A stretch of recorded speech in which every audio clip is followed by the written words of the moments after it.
तो बात इतनी अच्छी किताब हम इस पर बात निकाल दिए कि ये इतनी अच्छी किताब है, इसको बार बार पढ़ना चाहिए। आज जितने बैठे हैं पढ़वे कीजिएगा।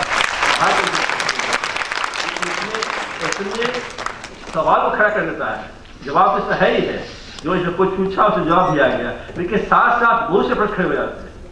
तो ये अमृतुल्य पुस्तक है। मैं कहूँगा कि जो बैठे हैं यहाँ पर जरूर पढ़िएगा, और जो बाहर के लोग उसको पढ़ना चाहिए। डॉक्टर वाई पी सिंह जो और इसमें सरस्वती बस्ती है, पंडित जीवन जी के जो हैं जो बोलते हैं तो हम तो सुनते रहते हैं। तो हम जहाँ कभी सुना है तो इतना बढ़िया वक्ता हैं, इतने अच्छे से बोलते हैं और जितना विविधता इनकी है, तो हम तो कायल हैं सरस्वती बस्ती जी पर। ये डॉक्टर वाई पी सिंह से मेरा परिचय बहुत 15-20 वर्ष से होगा।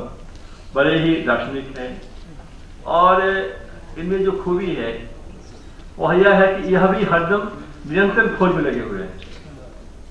ये भी हम लोग ऐसा है, ये भी निरंतर ईश्वर के भक्ति में, भगवान में, यहाँ में वहीं खोज ले रहे हैं। और आपका आश्चर्य लगेगा कि सुबह सुबह ठीक 5 से 6 के बीच में जो पहला मैसेज आता है, इन्हीं का आता है हमको। कभी गीता से, कभी किसी अध्यात्म से, कहीं वहाँ से, कहीं वहाँ से। मेरे मोबाइल पर रोज प्रतिदिन सुबह हमें एक न एक कहीं से एक भेजते रहते हैं हमको, और उससे मुझे काफी ज्ञान मिलता है।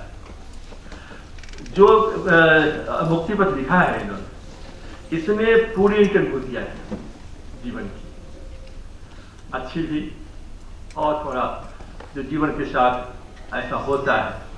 एक आदमी का मैं गया था, वो रो रहा था वो, तो मैंने सांत्वना दी उसको कि भाई की बात। तो प्रश्न किया है कैसा, जो निरोजी ने प्रश्न किया है उसने प्रश्न किया, सारी विपत्ति हम ही को क्यों, क्या भगवान को नहीं मिला? सारे कष्ट हमने भी दिए।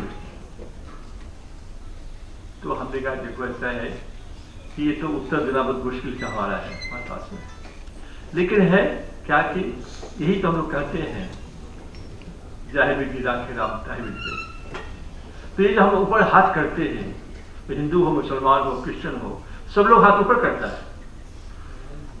नीचे की प्रार्थना को नहीं करता है, सब ऊपर करता है। तो ये यूनिवर्स में कैसे क्या होता है ये कहना बहुत ही मुश्किल है।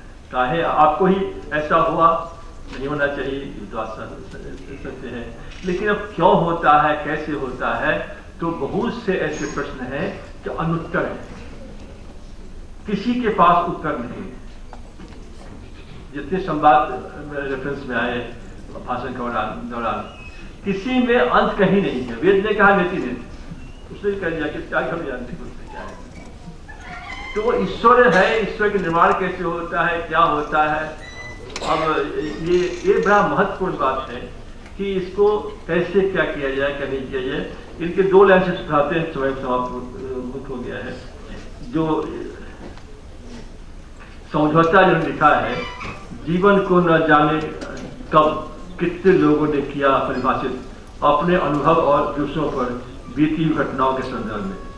साथ ही शब्द के अर्थ और वर्ण को अनेकानेक संतों ने और दार्शनिक विद्वानों ने किया है वर्णन अपने ढंग से, जिनको धर्म ही प्राय हम पढ़ते हैं अध्यात्म धर्म या अनगिनत ग्रंथों में, परंतु असंभव नहीं हुआ कभी अथवा आगे भविष्य हो सके वह सर्वसम्मत व्याख्या। तो आज तक कभी भी ईश्वर के बारे में, धर्म के बारे में और ज्ञान के बारे में सर्वसम्मत व्याख्या नहीं होती। मैं मिलने गया एक धर्मगुरु से, बड़े धर्मगुरु हैं, मैंने कहा कि भाई सभी धर्म बराबर है। कहा कि नहीं, मेरा धर्म सबसे बड़ा ऊपर है। तो मैं चुप रह गया। अब देखा कि इनसे तो मिलने आए हैं, विवाद कैसे करें इनको। तो मेरा कहना था सभी धर्म बराबर है, वो कहते नहीं मेरा धर्म सबसे ऊपर है। तो हमने कहा कि देखिए तो विषय है इसका, और कुछ समय नहीं है, फिर कभी आएंगे चर्चा तो करेंगे।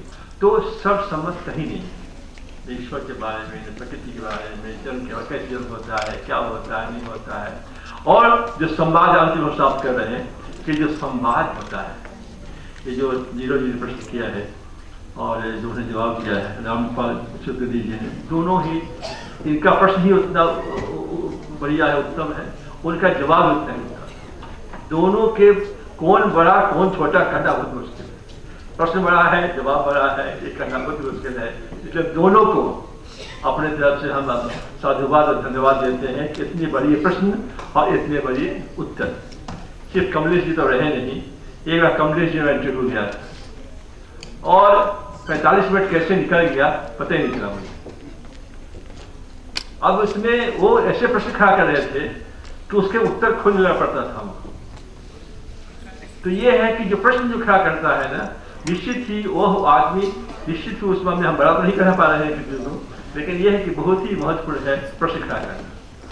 और अंत में कहना चाहते हैं, सबसे बड़ा जो प्रश्न करता है कोई कोई उत्तर देती है, तो प्रश्न करता है वो बच्चा और माँ देती है उत्तर।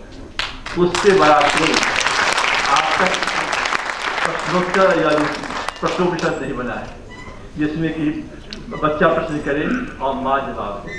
क्योंकि कभी कभी मैं थक जाता हूँ जब अपने माँ से मेरा पोता पूछते रहता है तो सोचता हूँ इतना पूछ के हो रहा है, और माँ जो है उसको उत्तर देती है बराबर, जो कुछ न कुछ करती रहती है।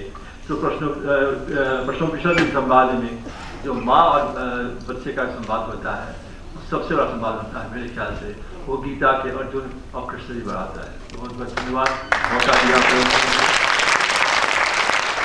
और हमें भी मौका मिला ऐसे कुछ लोकार्पण करने का। बहुत बहुत धन्यवाद। Thank you.